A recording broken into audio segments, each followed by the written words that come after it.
विश्वासघात। विनय के घर में घुसते ही रोशनी का मन अंदर से उदास हो गया।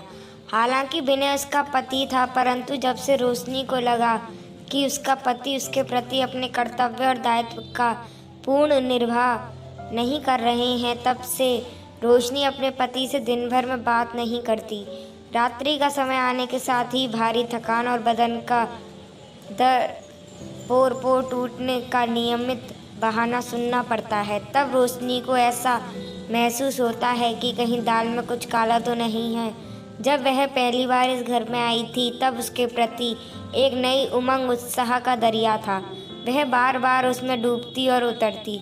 और जब उसके पिता विदाई कराकर अपने घर लेकर गए तो विनय ने कहा था कि रोशनी, मैं तुम्हारे बिना कैसे रह पाऊंगा। इस पर रोशनी ने कहा, यही तड़प तो इधर भी है। जितनी तड़प तुम्हारे अंदर है, उतनी ही तड़प मेरे अंदर भी है।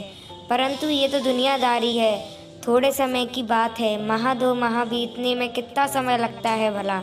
रोशनी की अपनत्व भरी बातें सुनकर विनय को काफ़ी सुकून मिला था। 2 महीने बाद जब रोशनी इस घर में दूसरी बार आई थी, तो उसके प्रति विनय ने कोई खास दिलचस्पी व रुचि नहीं दिखाई थी।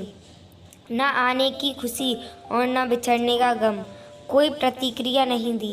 दाम्पत्य जीवन सुख में खुशहाली व समृद्ध तभी होता है जब तन और मन दोनों तृप्त हो। 15 दिन आए हुए हो गए थे। विनय ने कहा, क्या सोच रही हो रोशनी? वह रूखेपन से बोली, कुछ नहीं। उसकी बातों में थोड़ा भी स्नेह का भाव या रस नहीं था जो विनय को अपनी ओर आकर्षित कर सके। वह अपने पति से बहुत नाराज थी।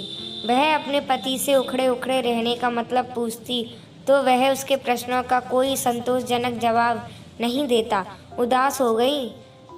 विनय थोड़ा मुस्कुराते हुए बोला, मैं सब समझता हूँ रोशनी, तुमको वह सुख नहीं मिल रहा है जो हर पत्नी अपने पति से अपेक्षा रखती है। विनय के इतना कहते ही रोशनी को जैसे छेड़ने का एक अवसर मिल गया। वह बोली, तुम एक पर आश्रित रहते तब ना। विनय ने कहा, रोशनी तुम होश में तो हो? विनय का इतना कहते ही रोशनी के शब्द का बांध टूट गया। तब रोशनी ने कहा, तुम सारे मर्द एक ही थाली के चट्टे बट्टे हो। विनय भौचक्का होकर रोशनी का चेहरा देखने लगा था। काफ़ी समय के पश्चात विनय बोला, तुम सरासर झूठा लांछन मुझ पर लगा रही हो। तब गुस्से में रोशनी ने कहा, हकीकत को लांछन में क्यों बदल रहे हो? तुम आधी रात गुजरने के बाद घर आते हो। कहाँ रहते हो इतनी रात तक? मेरी सौतन कौन है? तभी रोशनी कुछ और कहती, इससे पहले ही विनय ने एक जोरदार तमाचा रोशनी के गाल पर जड़ दिया। थप्पड़ लगते ही वह धड़ाम से जमीन पर गिर पड़ी। विनय गुर्राकर बोला, ना समझ कहीं की, बस सिर्फ तुम अपना ही देखती हो। दूसरे के ऊपर क्या बीत रही है, इसका थोड़ा भी गम नहीं तुमको। तुम ये पूछती, आखिर आप मुझसे उपेक्षितों की तरह क्यों पेश आ रहे हो? क्या कारण है? तो मैं मानता कि भीतर से जितना मैं दुखी हूँ उतना तुम भी दुखी हो, पर इंसान को गलत रास्ते ही अधिक सूझते हैं। तब रोशनी सहमी सिकुड़ी खड़ी हो गई थी। सिसकियों का दौर अपने चरम पर था। उसके चेहरे पर कोई पश्चाताप की परछाइयाँ खिंच गई थीं। अभी उसने बोलने के लिए मुंह खोला ही था कि विनय फिर से शुरू हो गया। हृदय के अंतरण की गहराइयों में जो बात खलबली मचा रही थी, जो वहाँ पर आ ही गई। इतना कहकर विनय वापस जाने के लिए मुड़ा ही था कि लालटेन की मध्यम रोशनी में फर्श पर खून का धब्बा देख सहम गया। उसने नजरें उठाकर रोशनी को देखा। सर फटा देखकर पूर्व की ही बातें भूल उसने उसके जख्मों पर हाथ रख दिया था। रोशनी खामोश, तब तक वह पूर्ण रूप से होश में आ गई थी। विनय ने अपनी जेब से रुमाल निकाल कर रोशनी के सर पर बांध दिया और मरहम लेने के लिए दूसरे कमरे की ओर दौड़ा। मरहम लेकर आते ही उसने जख्म से रुमाल हटाकर मरहम लगा दिया। रोशनी खामोश होकर विनय के चेहरे को निरंतर पढ़ती रही। वह मन ही मन सोचने लगी, क्या उसका पति उसे छोड़कर किसी दूसरे के साथ रंग रलियां मना सकता है? जख्मों को सहला रहे हाथों में कितना प्यार, अपनत्व वह स्नेह भरा था। जब विनय ने मरहम लगाकर हाथ हटाया तो रोशनी ने उसके हाथों को पकड़कर चूम लिया था। उसकी आंखों में ढेर सारे पश्चाताप के आंसू बह रहे थे। रोशनी ने कहा, विनय मुझे माफ़ कर दीजिए प्लीज़। विनय ने हंसते हुए कहा, तन का मिलन तभी संभव होता है जब मन तनाव रहित हो। मैं एक ऐसी मुसीबत में फंस गया हूँ, मुझे खाने पीने तक की सुध नहीं। रोशनी ने उसको ढांढस बंधाया। मुसीबतों का सामना डटकर करना चाहिए। भागते फिरते रहने से समाधान हो जाता तो हर कोई यही रास्ता अपनाता। यह सुनकर विनय रोशनी को देखता रह गया। उसे देखकर कभी ऐसा नहीं लगा कि थोड़ी देर पहले इस कमरे का वातावरण कितना तनावग्रस्त था। विनय बोला, भारी मुसीबत सामने आ पड़ी है। मेरे दफ्तर में मेरे हाथों से तकरीबन 50,000 का गबन हो गया है। फाइनेंस कंपनी में हूँ, पैसे का कारोबार तो होता ही रहता है। भूलवश मैंने किसी को अधिक पैसे दे दिए। तब रोशनी ने कहा, मेरे पास अब कोई फंड भी नहीं। सारा फंड व बैंक में जमा रुपए बहन की शादी में ख़त्म हो गए हैं और यहाँ 50,000 की बात है। मेरे पास में 10 रुपये भी नहीं। तो क्या मैं बाबूजी से 50,000 ले लूँ? सहूलियत अनुसार बाद में लौटा देंगे। विनय ने कहा, नहीं रोशनी, एक तो पहले से ही बाबूजी का मुझ पर कितना उधार चढ़ चुका है। तुम उनके पास जाकर कैसे पैसे मांगोगी? रोशनी ने कहा, वह सब मुझ पर छोड़ दीजिए। हम दो बहनों के सिवा उनका कौन है? सारी संपत्ति तो हम दो बहनों की ही तो है। विनय गंभीर हो गया। विनय ने कहा, तुम्हारी छोटी बहन कविता के पति का क्या नाम है? वह तो बड़ा ही काइया स्वभाव का लगता है, मुझसे भी ढंग से बात नहीं करता। कविता उसको कैसे झेलती है? लगता है बाबूजी को नींबू की तरह निचोड़ लेगा। अभी एक सप्ताह पहले दुकान खोलने के बहाने बाबूजी से कुछ पैसे उधार ले गया है, जबकि उसको दुकान वगैरह कुछ खोलना ही नहीं है। झूठ से तो मुझे बहुत नफरत है। यह सुनकर रोशनी तिलमिला गई।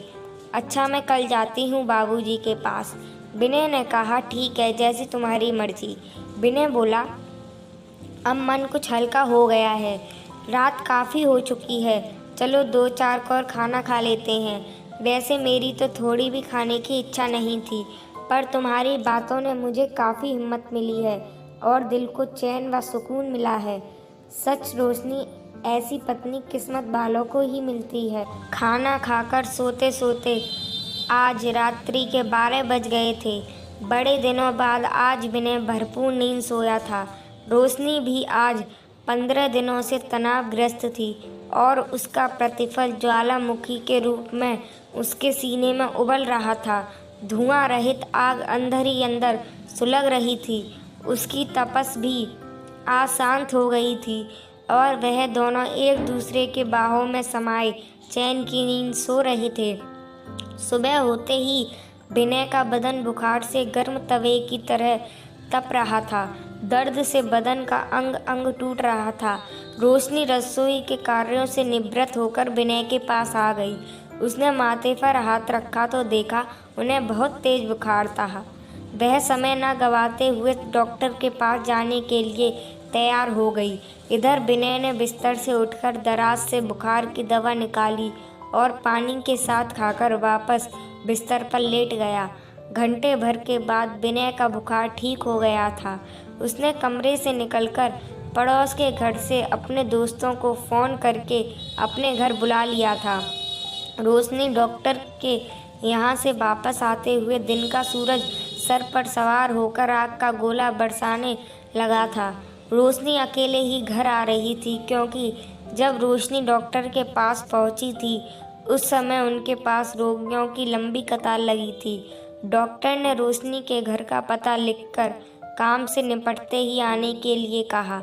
रोशनी घर में जाने के लिए जीने की सीढ़ियाँ चढ़ रही थी। सीढ़ियाँ चढ़ते वक्त उसने विनय को जोर जोर से हंसते सुना। वह वहाँ काठ की तरह वहीं खड़ी हो गई। विनय अपने दोस्तों से कुछ कह रहा था।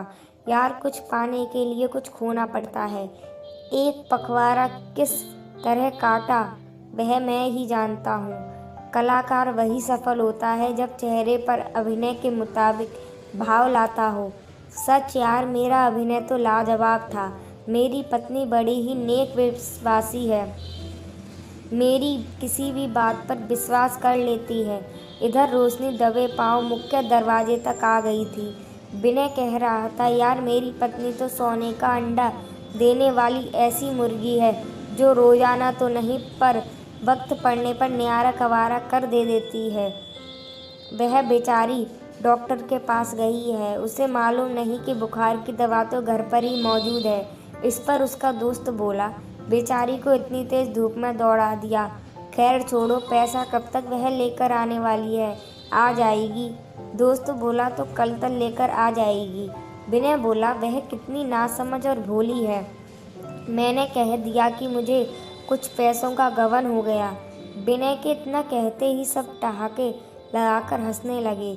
रोशनी कुछ जवाब तलब किए बिना वापस मुड़ गई थी, क्योंकि उस समय वह कोई ठोस निर्णय लेने की स्थिति में नहीं थी, क्योंकि उसके विश्वास पर कोई और नहीं स्वयं उसके पति ने घात किया है। काश वह विनय को अच्छी तरह अपनी कसौटी के मापदंड पर गहराई से परखी होती तो ये नौबत नहीं आती। वह पहले ही वापस लौट जाती। जिंदगी की डगर पर गलत जगह कदम पड़ गया था। जिस पेड़ की अपनी छाँव नहीं, वह दूसरों को क्या छाँव देगा। फिर भी लौटते वक्त उसने इतना जरूर निर्णय ले लिया था कि जो घात उसके साथ हुआ है, मैं अपने पिता के साथ नहीं कर सकती। रोशनी को गए काफ़ी वक्त हो गया था, इसलिए विनय व उसके साथी कमरे से जैसे ही बाहर निकले, सामने के लेटर बॉक्स पर रोशनी के हाथों का लिखा पर्चा देख विनय के हाथ पांव फूल गए। विनय ने जिस कुल्हाड़ी से रोशनी पर वार किया था, उस बार से वह खुद ही घायल हो गया। जिस विश्वास पर आघात हुआ हो, अब जिंदगी का बाकी रात काटना मुश्किल लग रहा था रोशनी को, उसका लौटना संभव नहीं, नामुमकिन भी था। दोस्तों, हमें साथी के साथ विश्वासघात नहीं करना चाहिए, उसके दिल को ठेस नहीं पहुंचानी चाहिए, उसकी भावनाओं के साथ खिलवाड़ नहीं करना चाहिए। पत्नी यह सब सहन नहीं कर सकती।